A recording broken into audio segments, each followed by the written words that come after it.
तो अब ज़रा इस पर बात करते हैं। हमारे साथ स्टूडियोज़ में मौजूद हैं शिबली फराज साहब, सेनेटर हैं पाकिस्तान तहरीक इंसाफ से, कमर जमान कायरा साहब मुशीर हैं वज़ीर आज़म पाकिस्तान के, सीनियर रहनुमा पाकिस्तान पीपल्स पार्टी के, वो हमारे साथ मौजूद होंगे।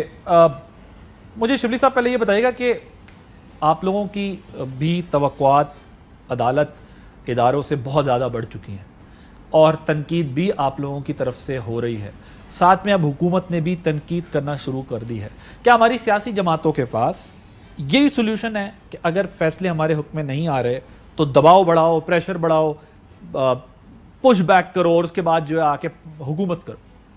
देखें, बिस्मिल्लाहिर्रहमानिर्रहीम, पहली बात तो ये है कि इदारों से एक्सपेक्टेशन ज़ाहिर होनी चाहिए, अवाम की भी होनी चाहिए और हर एक की होनी चाहिए, क्योंकि बिकॉज इदारे बनते ही इसीलिए हैं कि वो इंसाफ फराहम करें। लेकिन हमने ये देखा है कि जो मुस्लिम लीग की जो ख़ास तौर पे जो एक माजी रहा है अदारों के बारे में, तो वो इन्होंने सबसे पहले एक माफिया स्टाइल एक तरीक़ाकार इख्तियार किया है।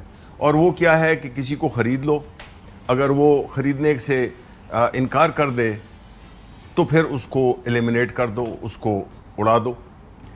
अब ऐसी सूरत हाल में, और उनकी हिस्ट्री है पूरी, ये आप देख लें कि जी जो सुप्रीम कोर्ट पे हमला किया इन्होंने, फिर उन्होंने जो जजेस में पैसे चलाए, वो तारड़ साहब जो गए थे क्वेटा ब्रीफ केस भर के लेके गए थे, फिर जब वो वीडियोस की धमकियां देते हैं, फिर आप अगर जस्टिस कयूम को देख लें, उनकी रिकॉर्डिंग्स को देख लें, किस तरह से वो इन्फ्लुएंस हो रहे थे। और जो सबसे आयरॉनिक बात है वो ये है कि इन्होंने बेनज़ीर के ख़िलाफ़ भी ये इस किस्म की हरकतें की। लेकिन अब जो है, तो एक तो जब से पाकिस्तान तहरीक इंसाफ सियासी मंजरनामे पे आई है, तो हमने बुनियादी तौर पे इसी चीज़ को उठाया है कि इदारों को मजबूत होना चाहिए, और इदारों को तबाह करने वाली यही वो दो हुक्मरान हैं जो कि जिसमें पीपल्स पार्टी और PMLN ख़ास तौर पे शामिल है।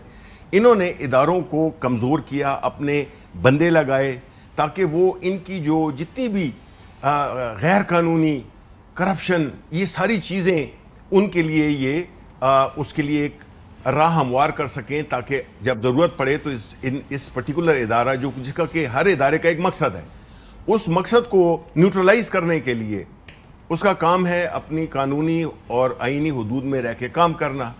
अब इन्होंने अदालतों पे ये अटैक शुरू कर दिया।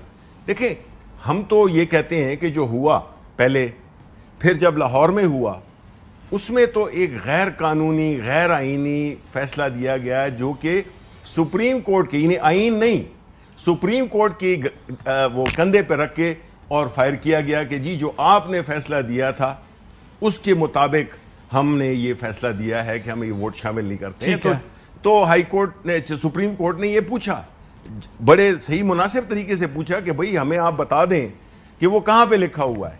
बिल्कुल ठीक। वो बता नहीं सके। रिमार्क्स की बात करें जो अब तक आए, जिससे बादियुन नज़र में कहा गया कि ये सुप्रीम कोर्ट के रिमार्क्स से ये इंप्रेशन मिला है कि ये फैसला गलत है। अभी तक तैयार फैसला आना है हमें नहीं पता, लेकिन एक इंप्रेशन ये क्रिएट हुआ। लेकिन आप लोगों ने भी इदारों के ऊपर बड़ा सख्त ऑन स्लॉट रखा। इस बहस पे अभी जाते नहीं, इस केस के ऊपर अगर सिर्फ बात कर लें तो कायरा साहब ये बताइएगा कौन अहले दानिश थे जिनका ये मशवरा था कि सुप्रीम कोर्ट के फैसले को बुनियाद बना के पंजाब असम्बली के अंदर डिप्टी स्पीकर ये कह दें कि सुप्रीम कोर्ट का फैसला है कि ये पार्टी हेड जो है वो फैसला करेंगे कि ये वोट जाने नहीं जाने, क्या होना है। क्या आप लोगों को लगता है कहीं गलती हो गई या नहीं, बिल्कुल ठीक किया है फैसला जो कुछ किया है? क्या गलती हो गई जी, क्या गलती हो गई? मैं तो बताऊंगा, अगर आप इस पर बात कर लें पहले, कानूनी आईनी कोई गलती हो गई है, नहीं हुई है? नहीं, हमने तो जी अदालत के फैसले के मुताबिक, जिसका पहले इतलाक 25 मेंबर पे हुआ था, उस फैसले के मुताबिक डिप्टी स्पीकर साहब ने उसी नजीर को सामने रखते हुए फैसला किया है। और ये बात बड़ी सिंपल है आजम कि पार्टी लीडरशिप को क्या एहतराम दिया गया है, क्या उसको हैसियत दी गई है, उसके पीछे लॉजिक क्या है। लॉजिक बड़ी सिंपल है।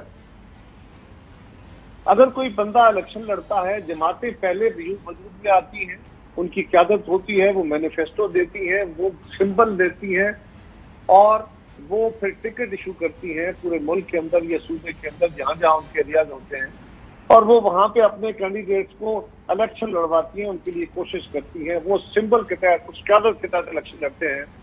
इसीलिए अदालत ने इसी मंतक को, इसी लॉजिक को सामने रखते हुए ये फैसला दिया कि आप अपने फैसले देने में या अपना वोट डालने में अगर कोई मेजर इश्यूज के ऊपर आप अपनी पार्टी क़यादत के हुक्म को वायलेट करते हैं, क्योंकि उनके बुनियाद पे, उनके असूल पे, उनके मंशूर पे आपने वोट लिए हैं, लिहाजा आप पाबंद हैं कि आप उनके कहने पे वोट देंगे। और अगर आप अपनी क़यादत के कहने पे वोट नहीं देते हैं, किसी और जगह देते हैं, तो उसके आप सजावार ठहरेंगे।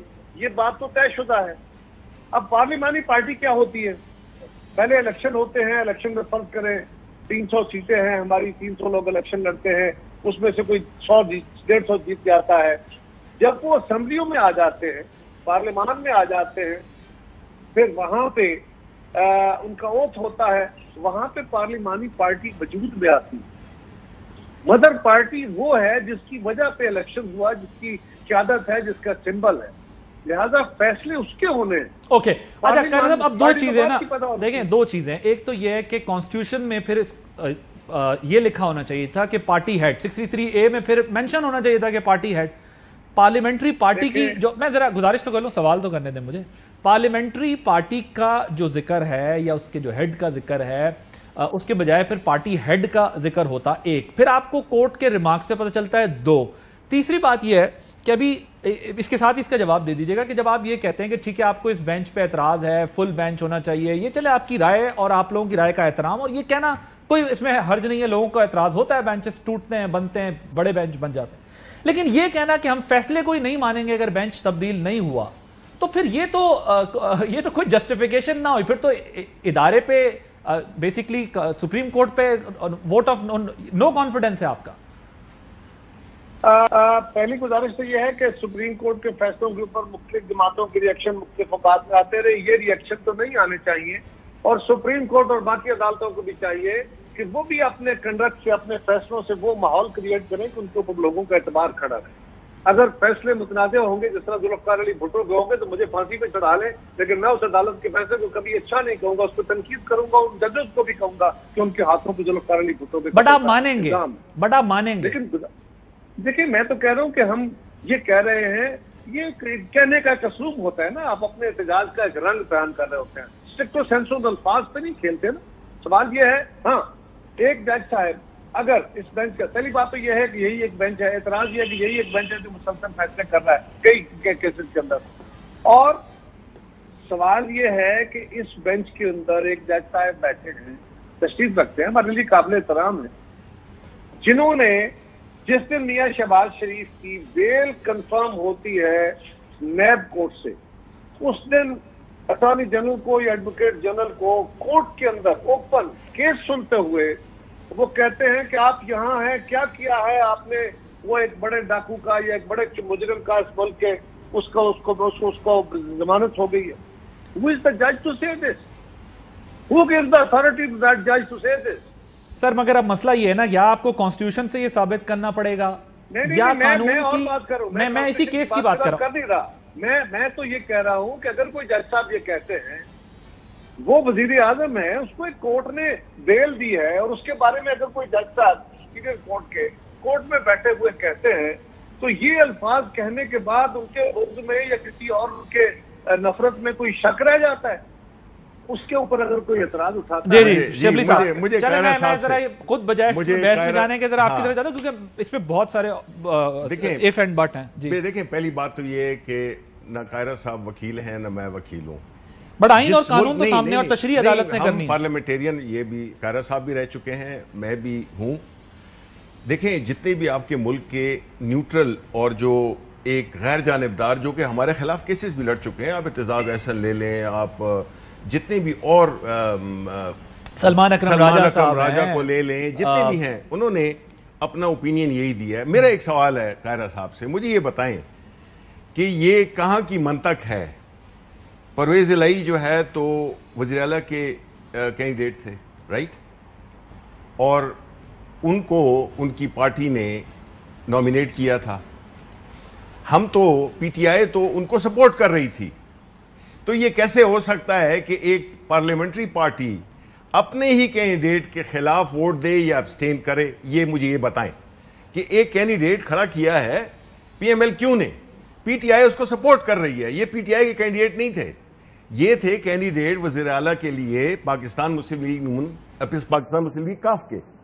तो जब उनको वो कैंडिडेट बने हैं तो अपनी पार्टी का प्रेसिडेंट कैसे वो कर सकता है? पहले तो कानूनी तौर पे वो नहीं कर सकता, बिकॉज देखें ये जो 63 एक सेकंड 63A जो सवाल करके जवाब नहीं दे, नहीं 63A1 मेरा सवाल खत्म नहीं हुआ भाई, मेरा सवाल जरा मुकम्मल होने दें ना जरा उसकी। मैं इधर जबानी बातें नहीं कर रहा, ये आईने पाकिस्तान है जो कि मैं लेके बैठा हूं। इसमें लिखा है कि वोट्स और abstains from voting in the house contrary to any direction issued by the parliamentary party to which he belongs in relation to election of the prime minister or the chief minister। अब ये जो है तो ये आईन कह रहा है। अब दूसरी बात ये है कि उनका अपना कैंडिडेट है और एक रन ऑफ इलेक्शन है। ये कोई वो इलेक्शन नहीं है जिस दिन में कि उस दिन और भी किसी ने अपने चले, ये तो अभी अदालत में कहा जा रहा है। जी कह रहे साहब।